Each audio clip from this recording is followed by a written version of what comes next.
Que fue mi gente, es John Aqua Viva y en esta oportunidad vamos a estar reaccionando a lo que ha sido la noticia más grande de los últimos días, por lo menos con respecto al tema de Rusia y Ucrania. Tiene que ver con lo ocurrido en la ciudad de Bucha. Esta es una ciudad que queda muy cerca de la capital ucraniana, poco más de una hora en automóvil para que entiendan lo cercano que es.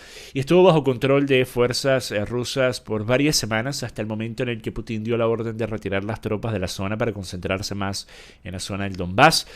Obviamente, por fuera de lo que los medios de comunicación han dicho, que la razón es porque el poderío ucraniano básicamente sacó a patadas a los rusos, la realidad es que la orden que dio Putin fue justamente esa, de retirar tropas de esa zona y concentrarse más en la zona del Donbass. Ahora, la razón por la que menciono eso no es por quitarle algún tipo de crédito o mérito a los ucranianos, particularmente a los civiles, los ciudadanos que han estado de forma tan valiente defendiendo su país, sino porque hay que aclarar lo que es cierto y lo que es propaganda. Hay que ser objetivos en este tema, como vengo siéndolo desde el inicio, por mucho que me hayan tildado de ser un pro Putin, simpatizante 100% de Putin, lo cual no es el caso de ninguna forma, simplemente estoy hablando de este tema de la forma más objetiva que puedo hacerlo. Y la razón por la que con más frecuencia que no estoy haciendo comentarios que parecieran favorecer a Putin es porque lo único que se ve en los medios de comunicación son comentarios que buscan favorecer a Ucrania. Entonces tendría poco sentido para mí servir de la contraparte, por lo menos en este canal de YouTube, si estoy dando la misma opinión que están dando todos los medios de comunicación, todos los opinadores, todas las figuras políticas, todos los gobiernos, exceptuando unos que se cuentan con los dedos de una mano. Entonces, por eso me parece tan importante hacer este tipo de aclaratorias. Hay que tener las cosas bien claras cuando estás hablando de un escenario como este, por lo menos lo más claro posible, sin estar allí, sin poder ver tú. Por eso, en este video, de lo que vamos a estar hablando es ¿qué fue lo que pasó en esta ciudad en Bucha? Miren, obviamente no voy a mostrar las imágenes en este video, pero estoy seguro que si han estado siguiendo esto, o si por lo menos han prendido la televisión o han visto algún medio de comunicación mainstream en los últimos días, ya han visto las imágenes de las que estoy hablando, salidas de esta ciudad de Bucha, donde pues se ven docenas o centenares, según oficiales ucranianos, hay aproximadamente 300 personas que perdieron la vida. Pero sí, efectivamente se ven docenas o quizás centenares de personas que parecen ser civiles, básicamente tirados en el suelo, sin vida. Muchos de ellos con las manos atadas tras la espalda. Y pues esto es absolutamente horrible, ¿ok? Al fin y al cabo, la razón principal por la cual repito esto con tanta frecuencia desde hace tantos años, mientras que muchos otros han estado totalmente a favor de iniciar guerras, de invadir, de intervenir, de llevar a cabo actos bélicos, yo he sido una persona que ha sido anti-intervencionista, anti-guerra. ¿Por qué? Porque la guerra es horrible, la guerra es absolutamente atroz, la guerra en el mejor escenario posible es absolutamente horrible, en el mejor escenario posible. Y el mejor escenario posible nunca es el que se presenta, el que se manifiesta. Entonces sí, obviamente las imágenes son pues terribles. Sin embargo, por fuera de ver las imágenes, tenemos que hablar de qué fue lo que pasó. ¿Qué está en el trasfondo de estas imágenes? Que desde el primer segundo de hacerse públicas, la narrativa ha tratado de establecerse como una inamovible, como un monolito, como el que tú siquiera cuestiones de alguna forma lo que está siendo compartido por oficiales ucranianos y después retransmitido por los medios de comunicación y la comunidad internacional en general, es absolutamente ilegal prácticamente. Te censuran, te suspenden, te borran. Y en el mínimo de los casos, en el menor de los casos, vas a ser tildado de una persona que está recibiendo dinero del gobierno de Putin para justificar sus crímenes de guerra. Entonces vamos a ver qué es lo que pasó. Primero, hay que tener en cuenta cosas como estas. Obviamente, esto fue publicado por Rusia en Ginebra. Publican, aquí está Anatoly, pero el video es lo que importa. No pude conseguir el video en ningún otro medio de comunicación. Todos estaban hablando sobre lo que había dicho, pero el video es lo que me parece importante, porque es la forma en la que está hablando, la expresión. Este es Anatoly Fedoruk, el alcalde de Bucha, informando el 31 de marzo. Importante que tengan aquí en cuenta las fechas de las cosas, ¿ok? ¿En qué día pasó qué cosa? Muy importante que tengan claro las fechas con respecto a esta noticia en particular. Entonces aquí está Anatoly Fedoruk, el alcalde de Bucha, informando el 31 de marzo que la ciudad está libre de tropas rusas que se retiraron el día anterior, o sea, el 30 de marzo. Y ni una sola palabra sobre la tragedia. Después dice, no estaba demasiado ciego para ver lo que estaba pasando o pues aparecieron más tarde. Ahora, ten en cuenta una cosa. Oficiales rusos han hecho algunas declaraciones que parecieran ya haber sido desmentidas. Por ejemplo, dijeron que esos cuerpos no estaban allí cuando ellos se fueron, pero después imágenes satelitales, que sí, bien, miren, las imágenes satelitales quizás pudieran estar manipuladas, pero vamos a asumir que ese no es el caso y vamos a asumir que pues sí estaban efectivamente allí. Así que yo no estoy cuestionando la parte de que estas personas verdaderamente perdieron la vida y estaban en esos lugares en esta ciudad de Bucha. Yo no estoy cuestionando esa parte.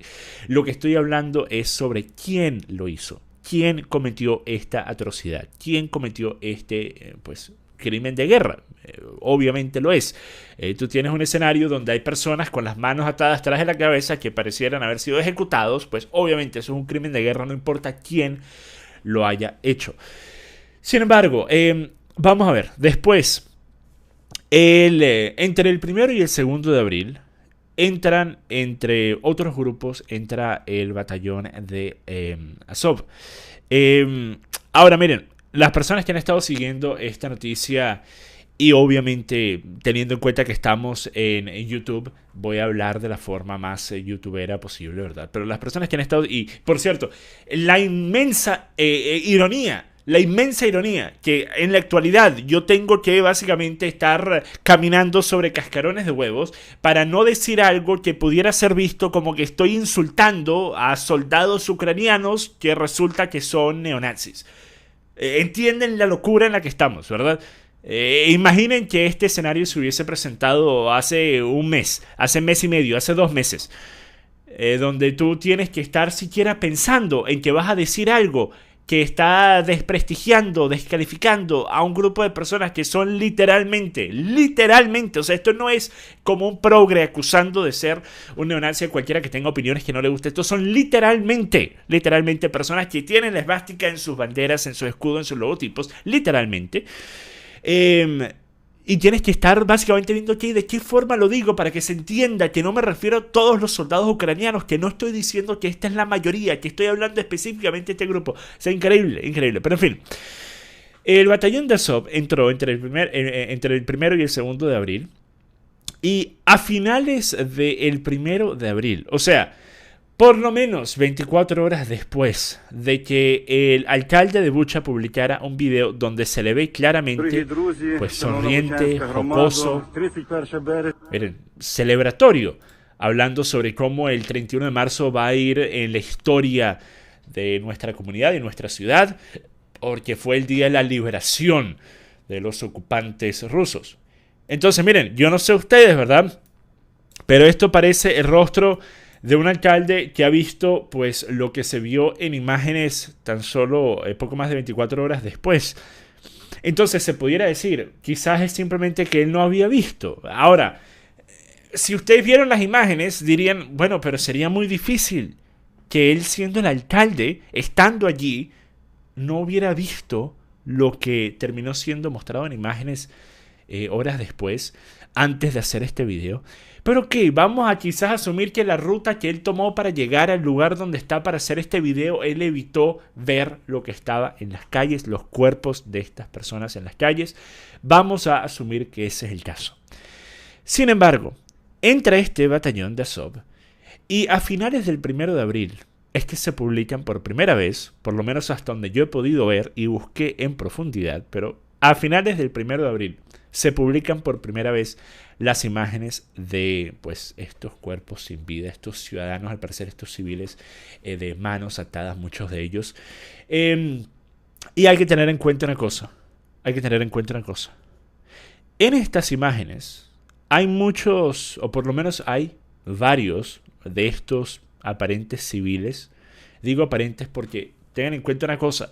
Estamos hablando de Ucrania, el mismo país cuyo gobernante entregó docenas de miles de armas a ciudadanos y les dijo que salieran a la calle a luchar. Por eso tengo que decir aparentes civiles. Porque por mucho que pudiesen ser civiles, Si un civil está armado, desde el punto de vista del soldado ruso, de la misma forma que sería de cualquier otro soldado en cualquier conflicto de guerra, en cualquier conflicto bélico, se vuelve un combatiente enemigo. Ahora hay que tener en cuenta una cosa. Eso deja de ser válido cuando el combatiente enemigo tiene las manos atadas tras la espalda.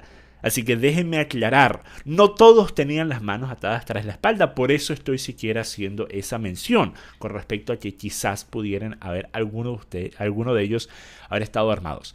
Pero eso deja de ser un argumento válido al momento en el que tienen las manos atadas tras la espalda, eso lo entendemos todos, ¿ok? Ni siquiera en los tiempos de Hildemaro podías capturar, aunque bueno, obviamente él lo hizo, pero no estaba permitido, siquiera en dicha guerra, el poder capturar a prisioneros y después ejecutarlos una vez capturados.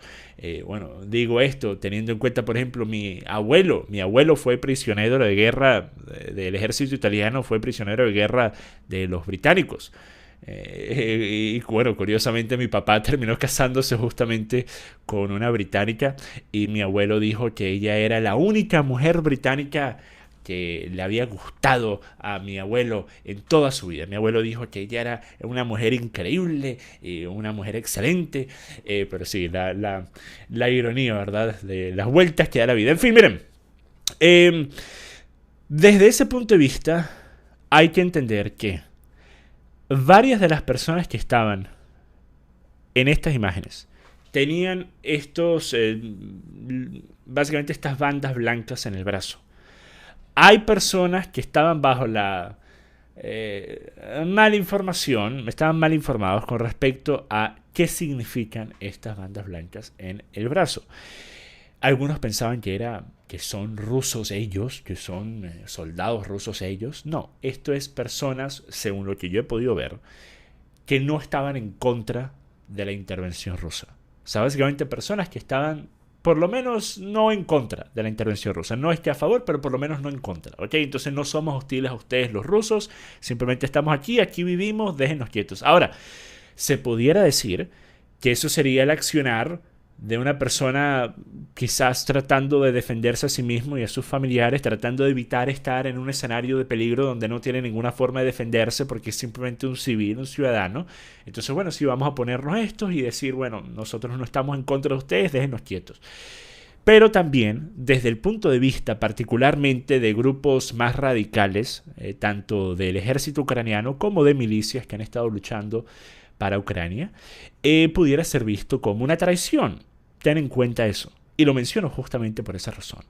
Puede haber sido visto como una traición. Como personas que son ucranianos o que viven en Ucrania, pero que estaban básicamente abriéndole las puertas de sus casas a los invasores rusos. Entonces por allí quizás pudiera haber existido una razón por la cual una represalia a estas personas se pudiese haber llevado a cabo. Ten en cuenta una cosa. Yo en todo este video de ninguna forma voy a decir que yo sé qué fue lo que pasó aquí.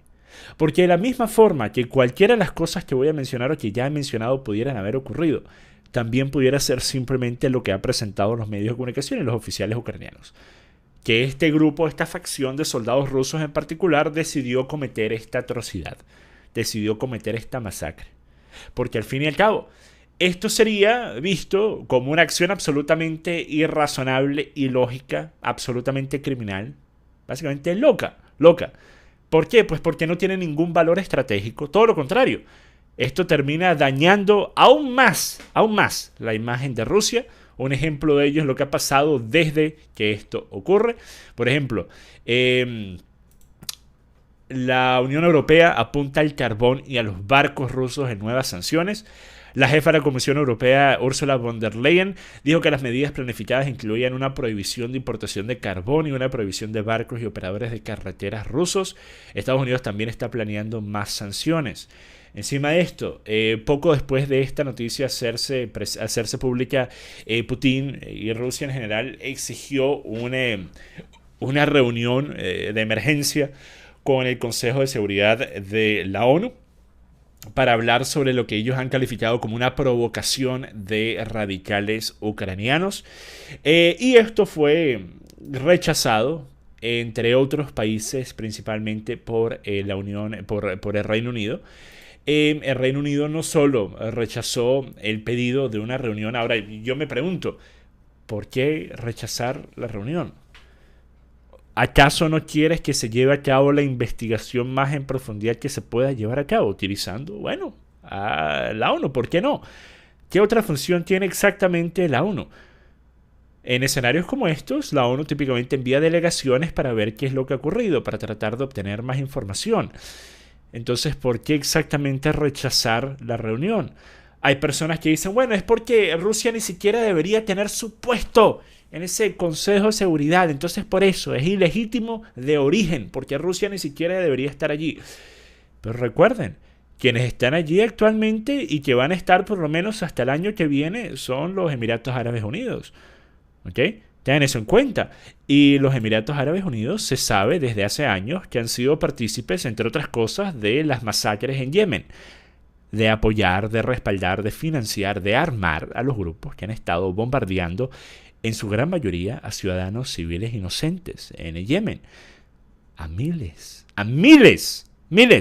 que han perdido la vida. Y que lo siguen haciendo. Entonces, si están tan preocupados en el Reino Unido por lo que ha estado pasando en Ucrania, y obviamente se entiende que lo estén, ¿verdad? Pero ¿por qué entonces no hacer el mismo tipo de declaraciones con respecto a Arabia Saudita, a los Emiratos Árabes Unidos, a los países con los cuales se tiene una relación muy amigable, muy amigable? Ten en cuenta una cosa, ¿dónde estaba Boris Johnson? Irónicamente, ¿dónde estaba Boris Johnson el mismo día que yo también estaba allí? Boris Johnson estaba en Dubái. Yo estaba en Dubái el mismo día que Boris Johnson estaba en Dubái. Y Boris Johnson estaba en Dubái pidiendo cacao. Por lo menos esa es la expresión venezolana, pidiendo cacao. Cuando necesitas algo y vas y pides cacao. Bueno, Boris Johnson estaba pidiendo petróleo, ¿verdad? Y curiosamente después también estaba presente Assad. Assad también fue a Dubái 2 días después, si no me equivoco. Primera vez en más de una década. Pero sí, en esos escenarios no importa de ninguna forma.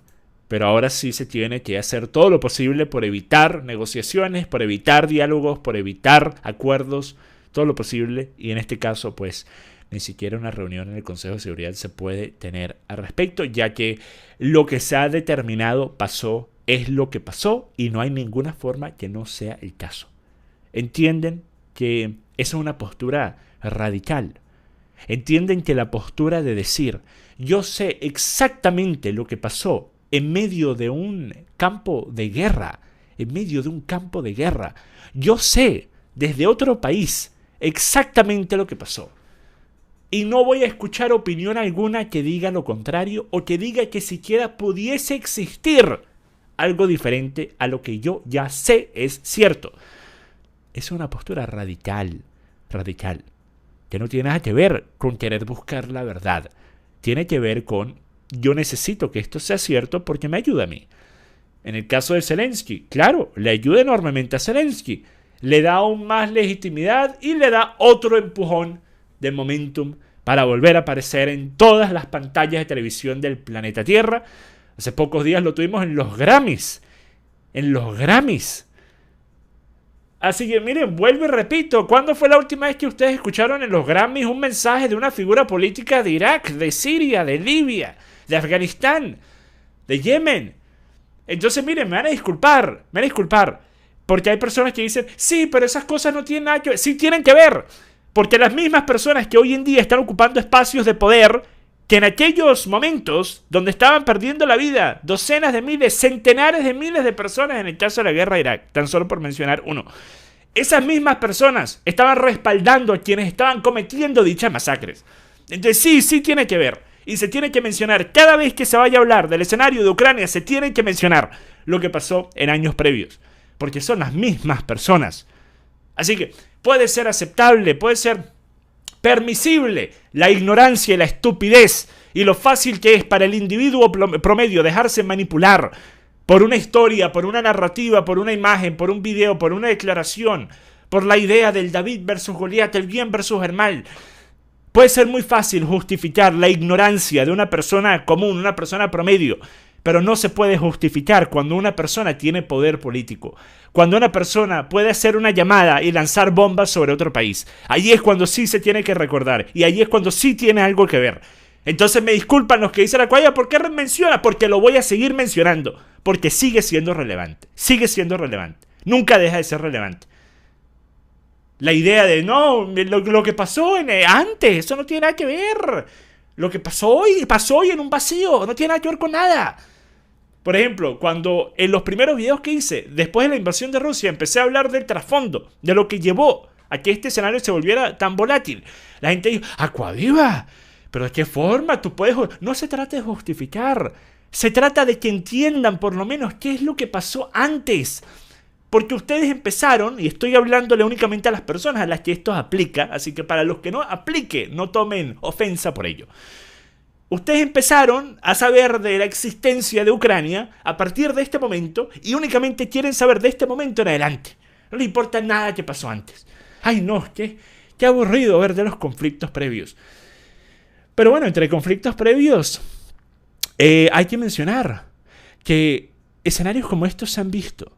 Escenarios se han visto donde se han llevado a cabo ataques a civiles inocentes, atroces, para justificar la escalada de la intensidad en contra de un gobierno particular. Assad en los últimos años ha sido pues el recíproco, ha recibido ataques de este tipo múltiples veces, siendo uno de los más grandes el del supuesto ataque químico perpetuado por Assad en Khan Sheikhoun.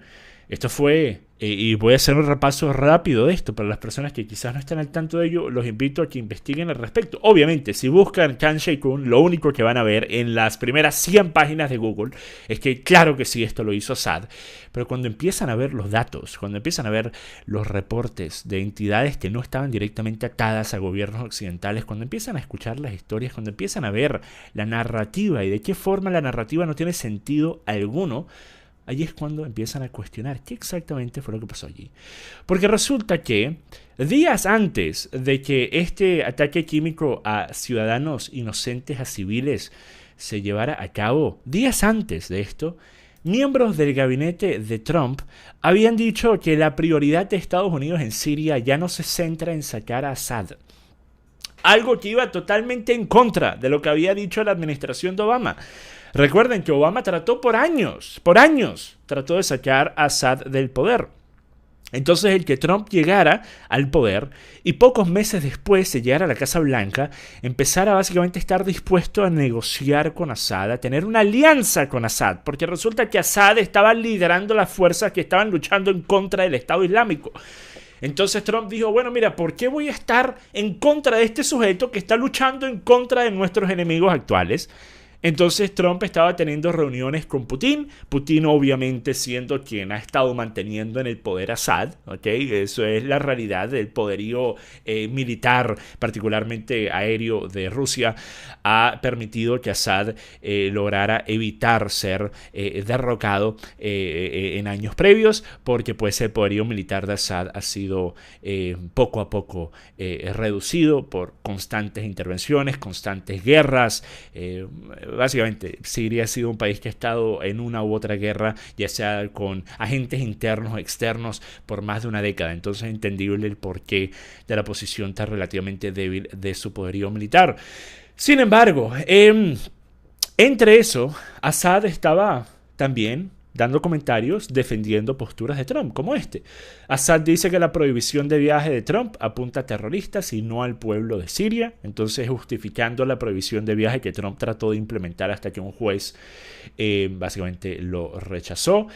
También Assad dice que ve la posición de Trump sobre Rusia como prometedora en la lucha contra el Estado Islámico. El presidente sirio Bashar al-Assad cree que mejores relaciones entre Estados Unidos y Rusia bajo la presidencia de Trump serían positivas para el resto del mundo, y también dijo que ve la posición de la lucha de forma unificada como prometedora.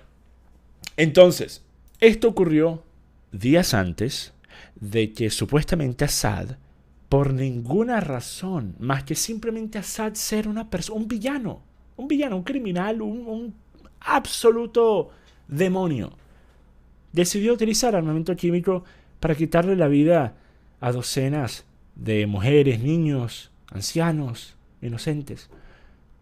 Ahora, les pregunto, ¿tiene sentido cuando estás en una posición en la que nunca habías estado, por lo menos no desde hace casi una década, de poder tener una relación amigable con el gobierno estadounidense, teniendo ahora este nuevo presidente Donald Trump, no intervencionista? Y resulta que pocos días después de que están lloviendo estos comentarios de lado a lado, de que sí, estamos dispuestos a trabajar en conjunto y ya no estamos interesados en sacar a Assad, y Assad enviando cumplidos a Trump. Y después resulta que Assad por ninguna razón utiliza armamento químico en contra de su propia gente. Les pregunto, ¿tiene sentido alguno? ¿Tiene sentido alguno?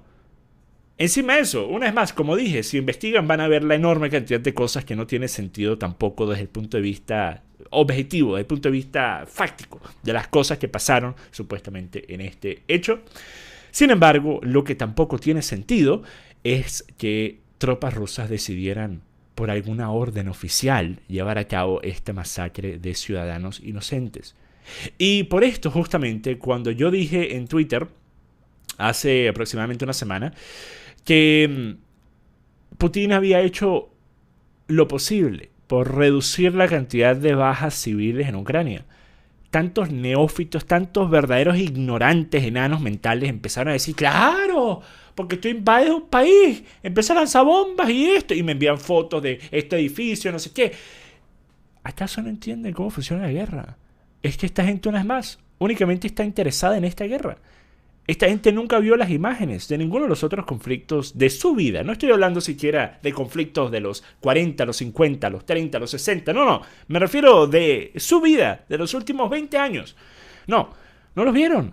Por eso creen que en un escenario de guerra, el que pierda la vida a un civil significa que el que está librando la guerra está tratando de hacer que los civiles pierdan la vida.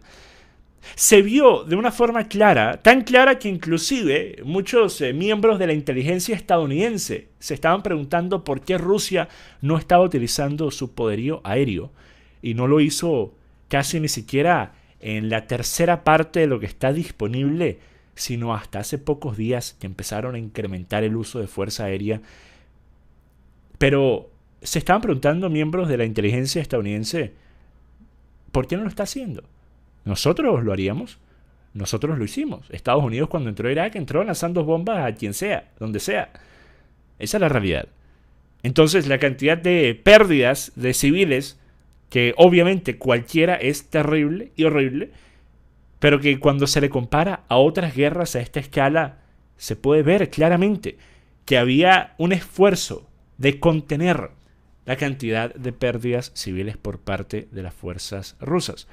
Entonces la idea de que ellos harían algo como esto, especialmente algo tan público, como dejar estos cuerpos arrojados en la calle con las manos atadas tras la espalda y después se irían de esa ciudad y dejarían ese escenario que ellos sabrían que se iba a utilizar como una herramienta en su contra, que esas imágenes iban a rodar por todas partes, lo tenían que saber, obviamente.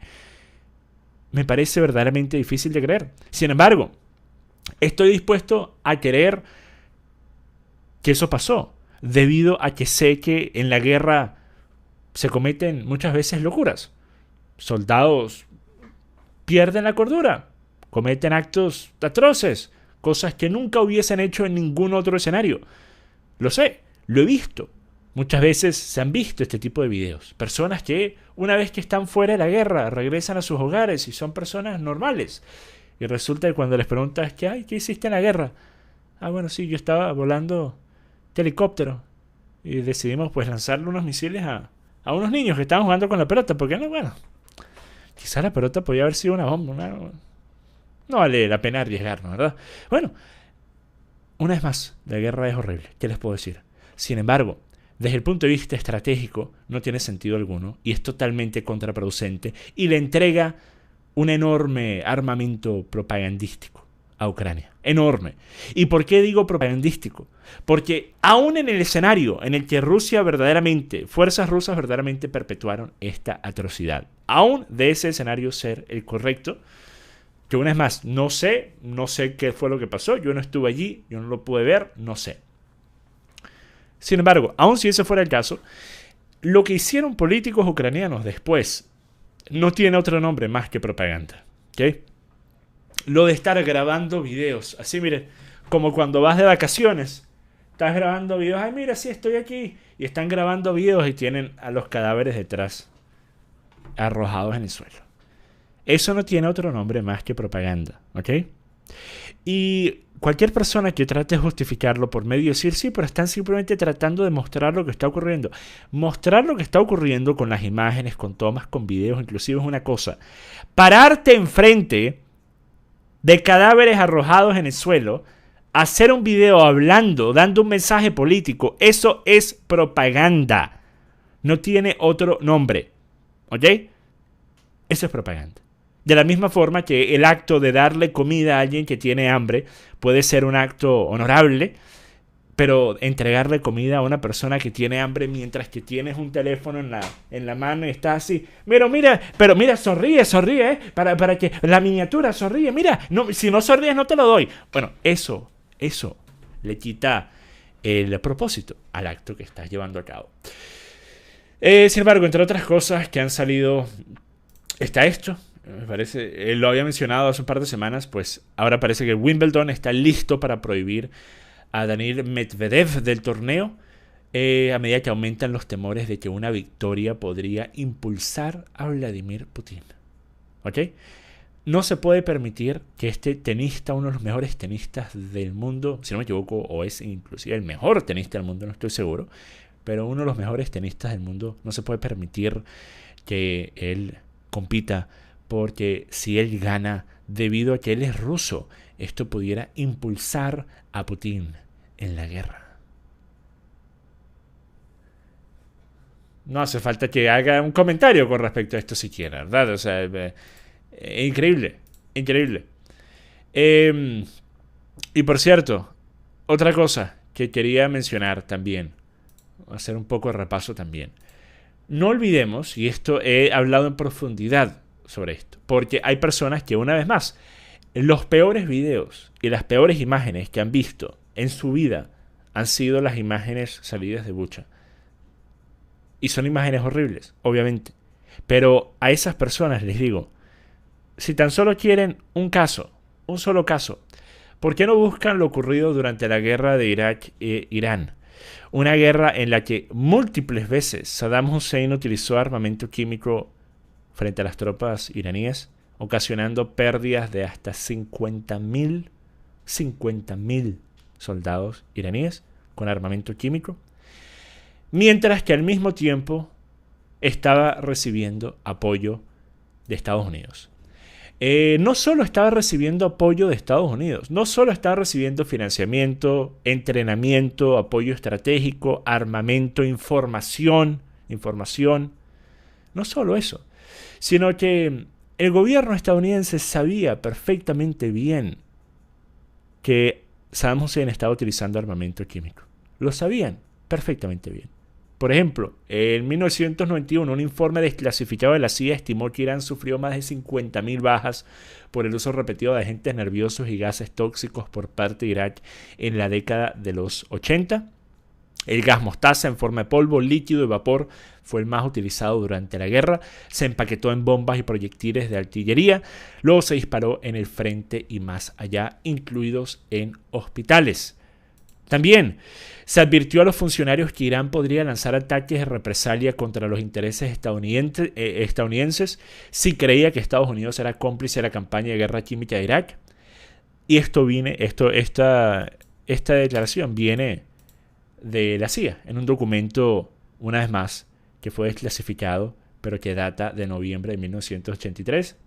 A medida que los ataques iraquíes continúan y se intensifican, aumentan las posibilidades de que las fuerzas iraníes adquieran un caparazón que contenga agente mostaza con marcas iraquíes.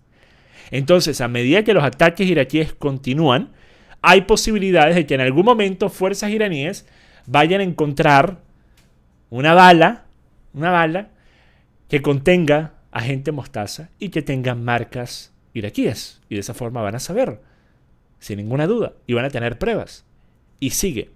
informó la CIA en un documento de alto secreto en noviembre de 1983, Teherán llevaría tales pruebas a la ONU y acusaría a Estados Unidos de complicidad en violar el derecho internacional.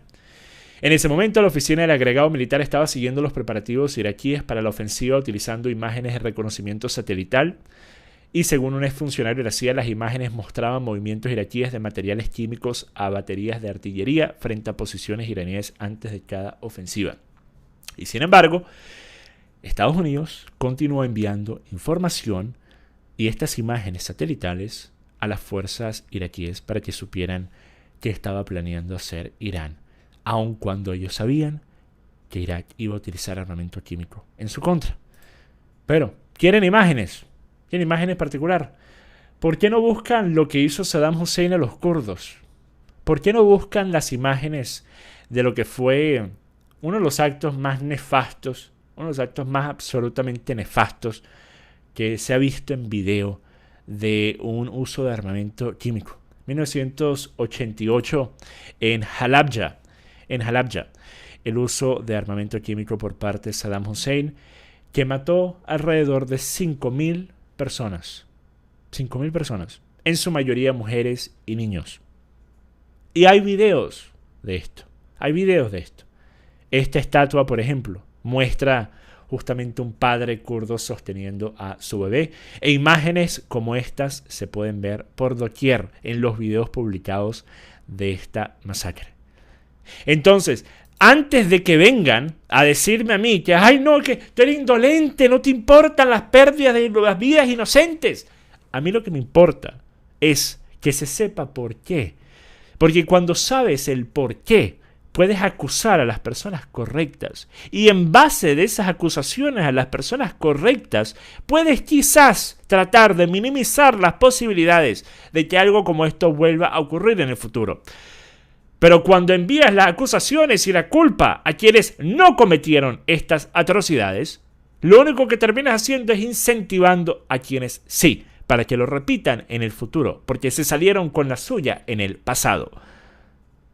Entonces, repito, en el caso de lo ocurrido en Bucha, no sé, de la misma forma que ninguno de ustedes tampoco. No sé qué fue lo que pasó, no descarto obviamente que fueran las tropas rusas. Sin embargo, lo que digo es, por lo menos vean más allá de lo que le muestran los medios de comunicación. Por lo menos estén dispuestos a indagar un poco más allá de lo que muestran las imágenes de la celebridad a la que siguen en Twitter, que tiene las últimas semanas con la bandera de Ucrania en la foto de perfil. Pero bueno, con eso termino este video, mi gente. Hasta la próxima. Paz.